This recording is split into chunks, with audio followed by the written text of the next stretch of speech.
Fala, galera! Tudo bom? Uma boa tarde para você, um bom almoço para você que está almoçando. Primeira coisa que você precisa saber: esta mini live aqui está sendo gravada, tá bom? Para você não ficar sem conteúdo, para esse canal também não parar, e porque nós estamos com muitas notícias paradas aí que precisam passar por aqui pela sua telinha, porque tem algumas que estão gerando um pouquinho de confusão. E uma delas é a que nós vamos falar aqui na mini live gravada de hoje, tá bom? Então eu vou pedir para você deixar seu joinha, se inscrever no canal, ativar seu sininho. Hoje não tem chat que eu vou ver assim ao vivo, eu vou ver depois, mas você já pode deixar os seus comentários. E aí você siga as regrinhas do meu Jesus que está aqui na sua telinha, tá bom? Deixa aqui, ó, respeitando essas regrinhas, tá?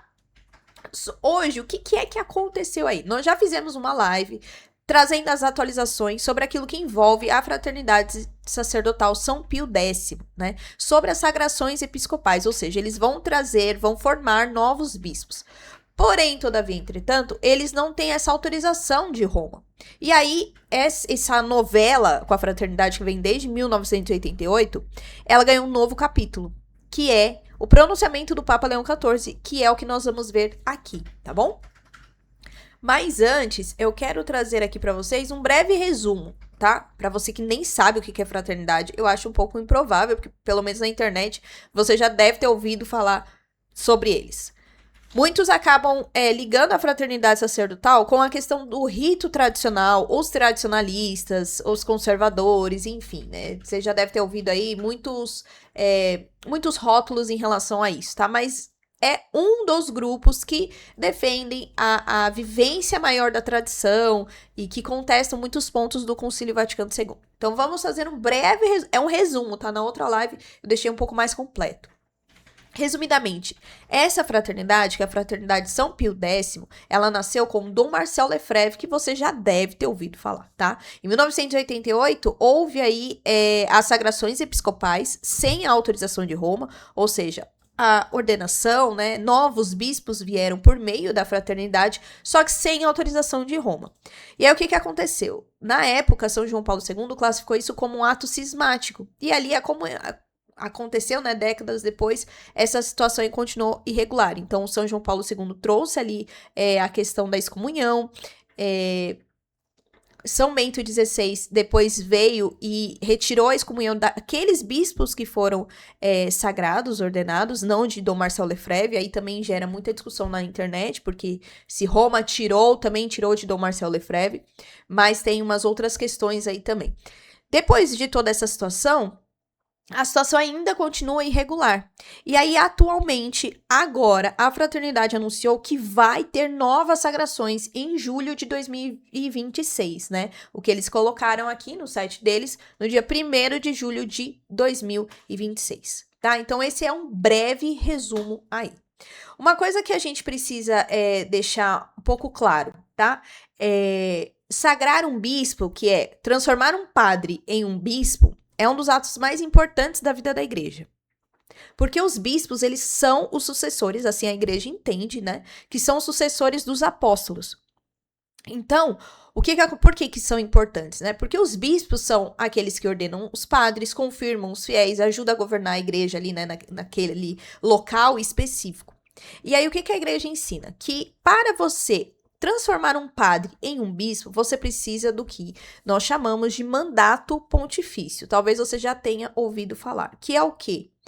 A Igreja Católica autoriza o bispo a existir, né? Por meio da autorização do Papa.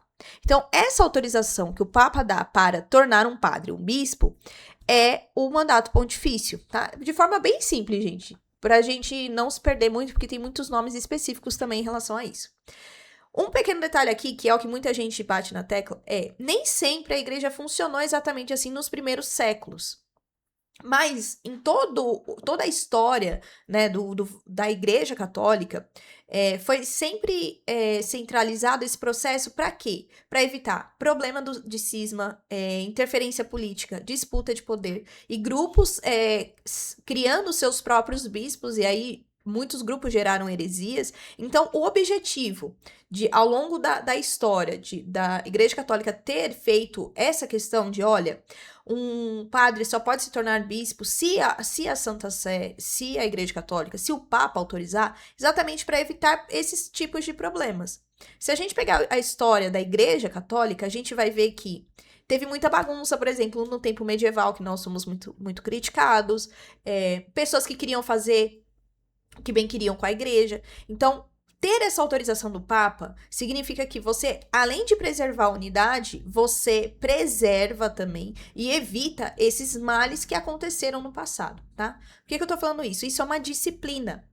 Ou seja, ela pode mudar com o tempo sem alterar, claro, aquilo que é Sagrada Escritura, tradição e toda essa questão do magistério, né? Ou seja, os documentos que vieram antes, enfim, tá? Aquilo que é dogma é uma verdade de fé, não é imposto pelo homem, nada, é imposto por Deus. É que a gente vai entendendo isso ao longo do tempo, né? Mas aquilo que é dogma não pode ser mudado de forma alguma. Porém, aquilo que é disciplina é analisado esses tipos de problemas e aí dentro disso acontece essas questões de olha, vamos fazer dessa forma porque é melhor, por conta da unidade da igreja também, tá? Por que isso tem virado polêmica aí? Porque a fraternidade, ela pretende fazer essas sagrações sem esse mandato pontifício. Então, resumidamente, o que eles argumentam aí? Que eles vivem numa situação extraordinária e que eles precisam garantir a continuidade da obra deles, ou seja, que a fraternidade continue existindo, precisa desses bispos, então eles precisam sagrar os bispos. Só que Roma respondeu que ninguém pode decidir isso por conta própria.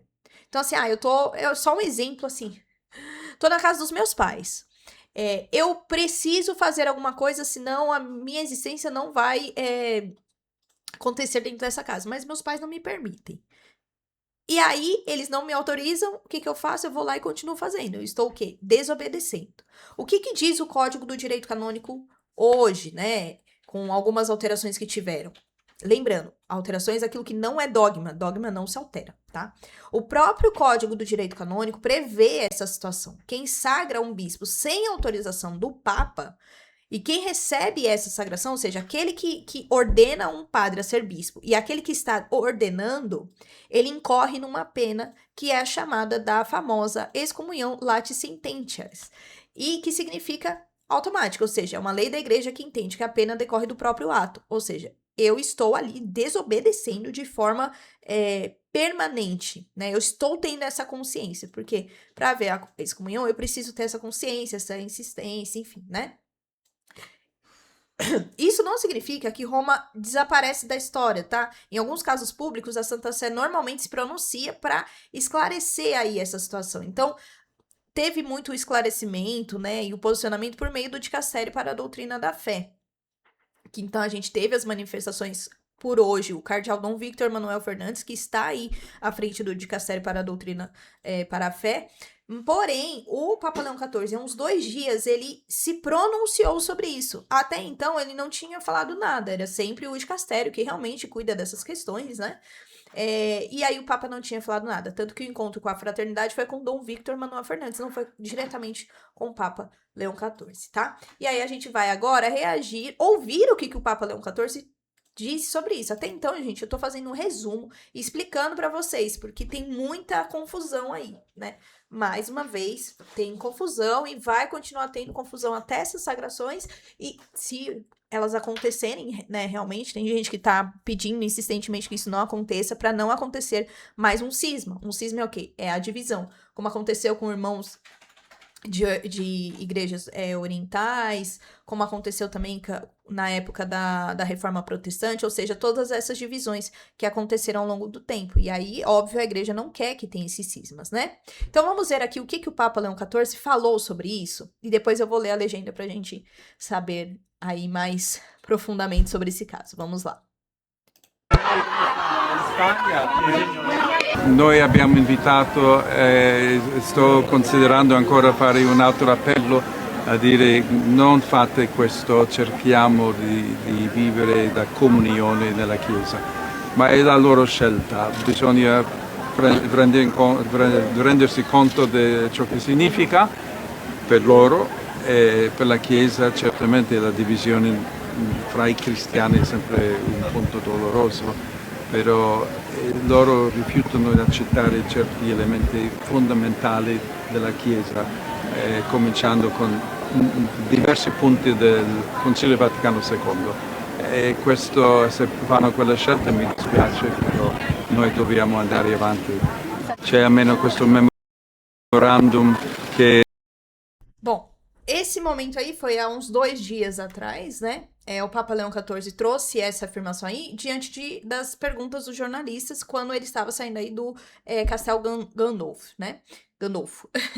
E aí ele confirmou, né, que a Santa Sé se prepara para um novo apelo à questão da fraternidade aí de Dom Marcelo Lefebvre, diante dessa decisão aí sobre as sagrações do 1º de julho, que tá chegando, nós já estamos em 19 de junho, tá se aproximando aí, então a igreja fica ainda mais preocupada com isso. Então serão, do que eles anunciaram, a fraternidade, são 4 consagrações episcopais, sem esse mandato papal, um mandato pontifício, que é um gesto que pode, sim, provocar o cisma. E aí, né, a gente viu que o Papa Leão XIV diz que eles estão considerando um novo apelo, dizendo que não façam isso, vamos viver a comunhão na igreja, né? E aí o Papa lamentou sobre a recusa em aceitar alguns elementos que são fundamentais à igreja, especialmente do Concílio Vaticano II. O Concílio Vaticano II, gente, todo concílio, na realidade, mesmo que não venha para trazer um dogma, né, ou para bater o martelo em relação a uma verdade de fé, todo concílio sempre acontece algum tipo de divisão, porque tem aqueles que concordam e tem aqueles que discordam. E o que é muito legal agora no pontificado de Leão XIV é que ele tem trazido nas catequeses o estudo dos documentos do Concílio Vaticano II, né? E lá no começo ele falou que é necessário você ler os documentos, estudar os documentos, você ler, você estudar, e não cair em algumas narrativas que foram criadas ao longo do tempo, desde lá da época do Concílio Vaticano II, tá? Porque gerou muito essas questões aí. E um ponto que o Papa trouxe é que ele ressaltou que a igreja tem que seguir. É uma escolha deles. Eles já sentaram, já conversaram. Só que aquilo que eles falam sobre o Concílio Vaticano II, dentro daquilo que é a Santa Sé, não tem lógica, não tem fundamento. Então, eles estão recusando fundamentos que são importantes para a igreja e que foram ali refletidas no Concílio Vaticano II, tá? Aí depois aqui ele falou mais sobre essas outras questões de guerra, né? Enfim, mas isso tá repercutindo bastante aí. Óbvio, teve muita gente que ficou bravo, ficou revoltado com o Papa Leão XIV, mas o ponto que eu quero chamar a atenção aqui não sei se vocês separaram no rostinho do Papa Leão XIV, um rosto de ele não tá feliz com isso, né? Aliás, infelizmente é uma frase que o pessoal ama falar na internet, teria que ter mais excomunhão. O povo adora pedir uma excomunhão, mas a excomunhão não é algo que deixa a igreja alegre, gente. Por mais que a pessoa tenha aprontado na igreja, por mais erro que ela tenha cometido, não é algo que a igreja fica feliz. Porque você está tirando um filho de Deus, você está falando, olha, você não pertence mais ao nosso corpo, porque você está em falta de comunhão, você está prejudicando, né? E ele não começou aqui, o Papa Leão XIV, e isso é importante nós vermos, ele não começou aqui falando sobre punição, sobre a excomunhão, nem um tipo de castigo, ou apontando o dedo na cara deles. Não, o que ele começou falando? Sobre comunhão, a unidade. E que a divisão na igreja, ela gera uma dor. Então, é uma dor quando alguém se separa, né? E aqui uma questão mais central, né, de toda essa novela. Falou que é uma novela, né, porque cada hora tem um capítulo. Alguns mais intensos, outros mais, né. Normalmente, a fraternidade, ela costuma argumentar aí que eles não estão criando uma igreja paralela, que eles não estão negando o Papa, que eles não estão assumindo uma jurisdição aí, ou seja, um local, né.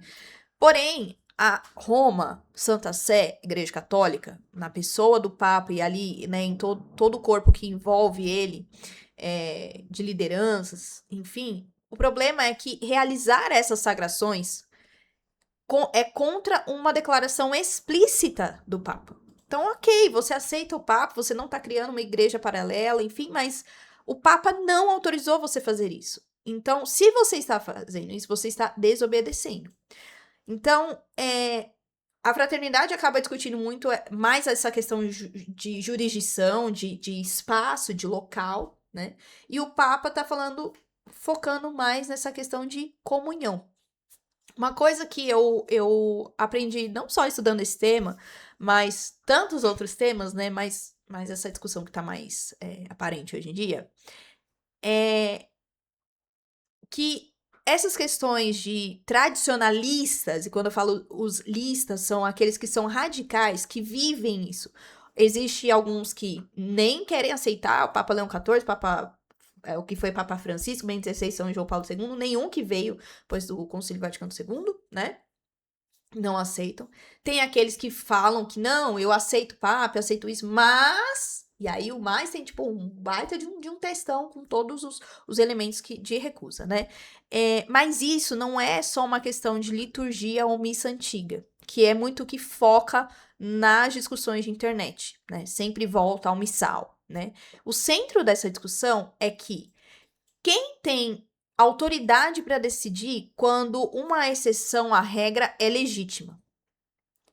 Eu tenho esse poder, aliás, o pessoal usa muito, né, a frase, quem obedece não erra, mas eu também não vou ter uma obediência cega se eu tô vendo que a igreja tá fazendo algo errado. Inclusive, eu vi alguns comentários, não foi nem nessa postagem, foi numa outra, falando que a igreja, a verdadeira fé da igreja não está com a Santa Sé, não está com Roma. E aí a gente acaba tirando o poder que Cristo deu à Catedral de Pedro e dando a uma pessoa que eu gosto, que eu acho que faz isso, que eu acho que faz aquilo. Então, nós temos que confiar que a Catedral de Pedro tem aquela premissa lá de Pedro, de Jesus, né? De que as portas do inferno jamais prevalecerão sobre a sua igreja, né? E isso não e não está no nosso controle, está no controle de Deus. Deus está vendo tudo isso, né? Ele não vai deixar a sua igreja perecer, como muitos acabam falando, né? Que dessas questões por conta do Concílio Vaticano II, enfim, né? E aí a gente vai estudando, a gente vai lendo. Agora fica muito mais claro com as catequeses do Papa Leão XIV, de que não faz muito sentido algumas críticas, né? Eu tô falando isso, gente, porque quando a gente voltou aqui pro canal, e a gente começou a falar do Papa Francisco, e a gente falava assim, só as coisas que ele dizia, a gente recebia muito hater, mas vocês não têm noção dos estilos de haters que chegavam. E aí, óbvio, eu nasci na Igreja Católica, eu sirvo na Igreja Católica, e já estudei, continuo estudando, porque 2000 anos, né, você tem que estudar muito. Mas aí, quando vinham as frases, as acusações, eu tentava lembrar, né, que minha memória é meio fraca, mas tentava lembrar daquilo que o pessoal falava. E aí, eu pegava aquilo que as pessoas falavam, não, vamos ver. E era totalmente diferente. Então, faça isso, né? Se você tá vendo essa briga, outra briga, essa divisão, outra divisão, vá atrás da informação. Dá informação de fato. E quando eu falo de fato, vai atrás do documento. Leia. Não fica se baseando só no que influencer fala, no que um padre fala, no que um bispo fala. Ju, mas são autoridades da igreja. São, gente, mas as autoridades da igreja podem errar sim. E eu não tô falando aqui, então, se você tá falando que pode errar, o Papa pode errar. No caso aqui, a gente vê que não tá errado, o Papa não tá errado. Se ele começar a dar essa exceção à fraternidade sem ter o mandato pontifício, quantos outros farão a mesma coisa? Comunidades novas podem fazer isso. Até as comunidades novas, elas precisam de uma ordem, uma autorização do Papa, se elas são da Igreja Católica, né? Então, assim, se pode para um, pode para todos. E aí, se pode para todos, vai fugir. Hoje, a bagunça no mundo já tá muito grande. Se a igreja começa a liberar certas situações, vai perder o controle. E aí, a nossa fé vai virar bagunça, que é a bagunça do mundo, né? Então, existem maneiras de viver essa comunhão, mas também a questão da escolha da fraternidade, né? E aí, a gente só resta o quê? Rezar por essa situação, né? Então, independente de cada um, do seu pensamento, da sua opinião, acredito que nenhum católico deveria desejar uma nova divisão dentro da igreja. E aí é o que acontece do outro lado, né? Quem detesta a fraternidade, ou quem já foi atacado por haters que defendem tanto a fraternidade quanto outros grupos que defendem são contra o Concílio Vaticano II falam, não, tem que excomungar mesmo, excomunga, quem sabe vai aprender. Isso daí não deveria ser algo que nós deveríamos desejar. É muito triste, né? E o Papa deu um exemplo muito grande. Porque a frase dele, né? A divisão na igreja é sempre uma dor. Então, nós vamos acompanhar aí, né, até os próximos dias. E, é claro, a gente vai rezar para que tenha unidade, tenha clareza e tenha caridade aí. Tanto de um lado, né, quanto do outro. Ou seja, tanto da autoridade máxima, que é o Papa, que eu particularmente vejo que os papas têm muita paciência, né, porque eles são como um pai para nós, nossos pais espirituais, e também aí da fraternidade, né. Vamos ver o que vai acontecer, se as sagrações vão mesmo seguir este lado. Eu acredito que vá. Só se acontecer um milagre mesmo, gente. E aí a gente vai trazendo as atualizações aqui, tá? Eu quero encerrar essa live rezando por essa situação e por tantos outros grupos que possam ter razão em um ponto, mas que acabam se perdendo por outro. Então a gente coloca aí nas mãos de Nossa Senhora para que ela possa entregar a Jesus todas essas situações, né? Para que ela leve todas essas situações como levou lá nas bodas de Caná e que também mostre aos filhos de Deus como seguir tudo aquilo que Cristo disser. Ave Maria, cheia de graça, o Senhor é convosco. Bendita sois vós entre as mulheres, e bendito é o fruto do vosso ventre, Jesus. Santa Maria, Mãe de Deus, rogai por nós, pecadores, agora e na hora de nossa morte. Amém. Então é isso, gente. Não esqueçam, comentem bastante aí, que assim que eu puder eu vou dar uma olhada, que hoje o dia tá bem corrido. Não esqueça do meu joinha, de se inscrever no canal e também ativar o seu sininho. Então é isso. Até a próxima mini live, ao vivo, gravado. Próximo vídeo, próximo post.